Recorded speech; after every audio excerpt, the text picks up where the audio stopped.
What if your soul is already destined for a specific spiritual realm and you don't even know it?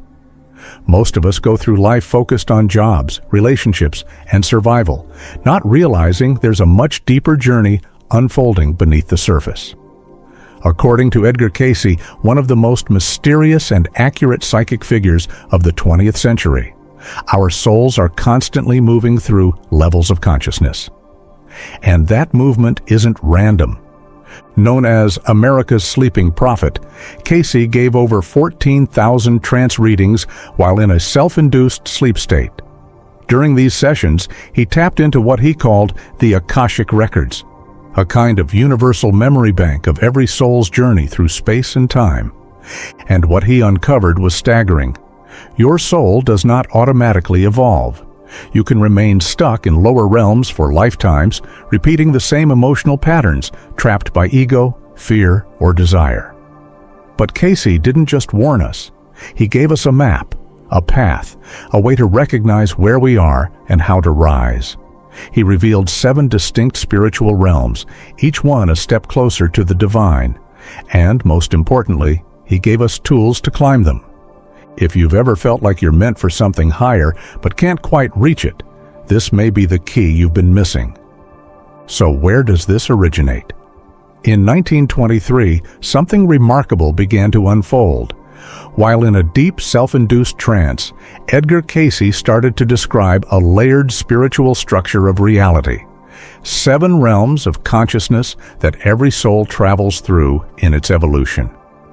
This wasn't information he had read in books or learned through religion. Cayce said it came directly from the Akashic Records, what he described as a vibrational record of every thought, action, and intention ever made by any soul across all time. These readings weren't casual visions. They were transcribed word for word by stenographers and later archived. Over 14,000 of them remain preserved and studied today at the Association for Research and Enlightenment in Virginia Beach. What makes Cayce's insights unique is that he didn't speak of heaven or hell as permanent destinations. Instead, he explained that the afterlife, and even life itself, operates on vibrational levels of consciousness. The realms he described are not physical places you go after death. They're states of awareness your soul aligns with before birth, during your life, and after you transition. And here's what's crucial. According to Cayce, you don't land in these realms by chance. They reflect the frequency of your thoughts, the honesty of your intentions, the patterns you choose to keep or break. Cayce's source, the Akashic Records, is not like a dusty archive in some spiritual library. It's a living memory field, vibrating with every step your soul has ever taken. When Cayce entered trance, he wasn't channeling in the modern sense. He was reading your soul's history, decoding its patterns, and offering a roadmap for where it could go next if the lessons were integrated. One of the most striking things about Cayce's readings is how detailed and personalized they were. He would describe the specific realm a person's soul was currently aligned with, not just based on behavior, but on core consciousness. In some cases, he warned that souls had been reincarnating at the same level for hundreds of years, stuck in emotional loops. In others, he offered confirmation that the soul was nearing higher realms of wisdom and light. But again, this wasn't about punishment or reward. Cayce made it clear, there is no judgment, only resonance. Your soul rises or stagnates based on how closely you align with love, service, truth, and divine unity. And this is where Cayce's teachings offer something revolutionary. He wasn't offering salvation, he was offering conscious participation. The chance to wake up to your spiritual level now, so that your next choice becomes a conscious step forward, not a repetition of the past. So when we talk about these 7 realms, remember, they are not locations on a map. They are frequencies of being. They live within you right now, and your soul's journey is not a straight line, but a spiral, a return to remembrance. And in the sections ahead, we're going to walk through each of these 7 realms. You'll start to see not only where you may be operating, but how to rise. Let's start at the ground floor. Realm 1, Material consciousness. This is the realm most souls know well. It's where the focus is on survival, status, and self-protection. Here, ego runs the show. The world feels separate and dangerous, and power becomes a way to feel safe. Cayce said many souls stay trapped here for hundreds of incarnations, not because they're bad, but because they repeat the same emotional responses without learning from them. One man in a 1932 reading, for example, had been stuck in this realm for over 800 years, always returning in roles tied to control, fear, and financial ambition, never realizing the loop was self-created. Realm 2. Desire, or astral realm. This realm is one step higher in energy, but still bound by longing, attachment, and emotional entanglement. Souls here begin to seek love, beauty, power, but often still from a place of need rather than awareness. This realm is seductive because progress feels real, but it's still driven by ego, just in more emotionally rich disguises. Desire in this realm isn't evil, it's just unfinished. The soul is still reaching outward rather than looking inward. Realm 3. Mental plane. Here, the soul begins to detach from pure emotion and operate through ideas, beliefs, and intellect. This is where souls form their worldviews, join soul groups, and design their next life experiences. Cayce often accessed this level during readings. He'd read a soul's karmic blueprint and described the spiritual lessons embedded in upcoming life events. But there's a danger here, too. The mind can create illusions of progress. Belief systems can become prisons if they aren't evolving. Realm 4. Causal or Akashic level. This is where all cause originates. Everything that happens in lower realms begins as a seed here, in the form of intention. Cayce described this as the place where karma is created, where generational patterns, soul contracts, and life missions are born. It's timeless. Souls who touch this realm often come back with a deeper understanding of why certain patterns keep showing up. Reflection replaces reaction here. Realm 5. Soul consciousness. Here, the soul no longer operates for gain. It acts from love, not as a strategy, but as a state of being. There's a deep sense of peace, clarity, and trust. Many healers, prophets, and visionaries operate from this realm, even if only in glimpses. They're not special, they're aligned. Cayce said we all access this realm in moments of forgiveness, compassion, and unconditional service. Realm 6. Christ consciousness. Not religious, universal. This realm is about total forgiveness, unity, and surrender. A soul here sees no enemy, only reflections. Cayce gave an example of a woman whose husband abandoned her. Instead of hardening, she practiced radical forgiveness, and her spiritual level rose from realm 2 to 5 in one lifetime. This realm is the light bridge between humanity and divinity. Realm 7. The God realm or source field. Here, there is no self and other, no striving, only pure awareness. Souls who reach this realm while still in body often don't return to incarnation. But Cayce was clear, it's not unreachable. It's a remembering, not a reward. The soul was born from this light, and to it, it will return. And now that you've seen the map, the real question becomes, where are you now? Edgar Cayce never said your realm is fixed. In fact, he believed that your level of consciousness can shift from moment to moment based on choice, awareness, and intent. So instead of offering a quiz or a label, he gave us something more powerful, a mirror. He called it a consciousness mirror. And it's not something you look into, it's something that reflects back from life itself. According to Cayce, your emotional reactions are the clearest indicators of where your soul is currently operating. Not what you believe, not what you post online, but how you respond in real time when your comfort, pride, or security are challenged. Let's break this down. If your first response to challenge is anger, blame, or control, you're likely anchored in Realm 1, material consciousness. This realm thrives on defensiveness because it sees life as a threat. If your default is jealousy, obsession, or emotional overreaction, you're probably operating from Realm 2, still driven by desire, still trying to grasp what you believe you lack. But if you find yourself getting stuck in overthinking, trying to explain, justify, or intellectualize your way through life, that's the mark of Realm 3, the mental plane. It's clever, but not always wise. Now, if you begin to notice recurring patterns in your relationships, family dynamics, or even health issues, and instead of resisting them, you reflect, you're stepping into Realm 4, the causal realm. You're not just reacting, you're asking, what is this trying to teach me? When your actions start to come from love that expects nothing back, from a natural impulse to give, heal, or support, you're moving into Realm 5, the soul level. You'll feel less exhausted by life and more connected to it. If you can forgive not just others but yourself from a place of deep compassion, even when no apology is offered, you may be touching Realm 6, Christ consciousness. Here, boundaries still exist, but they're held with love, not fear. And if you feel a growing sense of oneness with all things, moments where time stops, and you lose the sense of separation between you and life, that may be a glimpse of Realm 7, the God realm. But Cayce reminded us, this realm can't be reached through effort, only through surrender.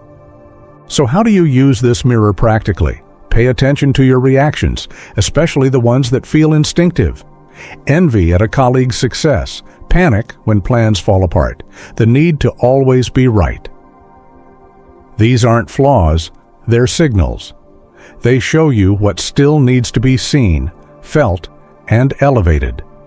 The mirror doesn't shame, it doesn't punish, it reveals. And when you see clearly where you are, you can begin the gentle climb upward, not by trying to escape your humanity, but by bringing your soul fully into it. Now, if the mirror reveals where you are, then the next question becomes, how do you rise? Cayce gave us more than insight. He offered a pathway. He called them spiritual laws, not commandments, not rules, but universal principles that govern how consciousness ascends. These laws don't require belief. They work whether you're aware of them or not. But when you consciously align with them, your vibration naturally rises, and the soul's movement through the realms begins to accelerate. Let's explore them one by one. 1. Service above self. This law isn't about self-denial, it's about inner alignment. Cayce said the soul is never more alive than when it gives. He once wrote, "The soul that gives most receives most, not in things, but in light." The key here is motive. Every decision becomes an invitation. Am I acting from ego or from the soul, from fear or love? You don't have to rescue the world. Sometimes true service is simply listening without needing to fix, advise, or be seen. 2. Thought as creative force. Cayce taught that thought is causative. Not in the way pop spirituality presents it. This isn't about forcing positivity. It's about honesty in intention. If what you dwell on is rooted in fear, you'll generate more of it. If it's grounded in truth, you'll anchor more clarity. He said, what you dwell upon becomes your dwelling. This law asks you to watch not just what you think, but why. Because your inner narrative doesn't just affect your life, it determines your realm. 3. Healing as collective service. Cayce emphasized that healing, whether physical, emotional, or spiritual, isn't private. When you heal something in yourself, you heal it in the collective field. The soul's evolution isn't solitary, it's interconnected. So when you choose forgiveness, you soften the atmosphere for someone you'll never meet. When you break a generational pattern, you shift the vibration of your lineage. This law reminds us, inner work is not selfish, it's sacred service. 4. Death as conscious transition. For Cayce, death wasn't an end, it was a pass-through. He explained that your consciousness at the time of death determines how you experience the afterlife. If you're afraid, unaware, or in denial, you may not even realize you've transitioned. But a soul aligned with awareness and love can move gracefully and even guide its own reincarnation. This law teaches us to live awake because consciousness does not begin or end with the body. 5. Time is an illusion. Cayce repeatedly said that the soul operates beyond time. The higher you ascend in consciousness, the less linear things become. Intuition sharpens, synchronicities increase, old timelines collapse. Why? Because the soul begins living from the eternal now. In these realms, waiting disappears. You respond instead of anticipate. You align instead of force. Cayce's message wasn't to escape time, but to stop being ruled by it. Together, these 5 laws are more than spiritual ideas. They are technologies of the soul. They open gates, they dissolve blocks, and when lived, not just understood, they draw your consciousness upward like gravity in reverse. But ascending the ladder isn't the end goal. According to Cayce, the true purpose isn't to escape this world. It's to infuse it with the light of where you've been. So, if your soul's journey isn't about escaping Earth, then why are you here, now in this time? According to Edgar Cayce, this moment in history is not random. Your presence, your challenges, even your longings are all part of a much bigger shift. He believed that souls don't reincarnate without reason. They come when the vibrational needs of the planet match their soul's particular frequency. And this era, Cayce said, is unlike any other. In a 1943 reading, he revealed that the true mission of the soul in this age is not just personal evolution, it's to anchor the higher realms into physical reality, to bring light down into matter. Heaven was never meant to be escaped to, it was meant to be embodied. He said the period between 1900 and 2000 would be especially important. Many souls alive during that window had previously lived in Atlantis, a lost civilization where spiritual power and human ego collided. These Atlantean returnees were coming back, Cayce said, not to relive the past, but to redeem it. That redemption happens through choice, not perfection. You're not expected to be flawless. You're expected to remember, to bring ancient inner knowledge into modern life, to live love, not just talk about it, to ground forgiveness into family patterns, to make peace a habit, not a philosophy. But Cayce didn't stop at the present. He looked ahead. He said that children born after 2012 would begin arriving with a different spiritual baseline. These souls wouldn't be burdened by the karmic backlog of past cycles. They would operate from a naturally higher consciousness, not better, just clearer. They're here to build what older souls prepare. And your role?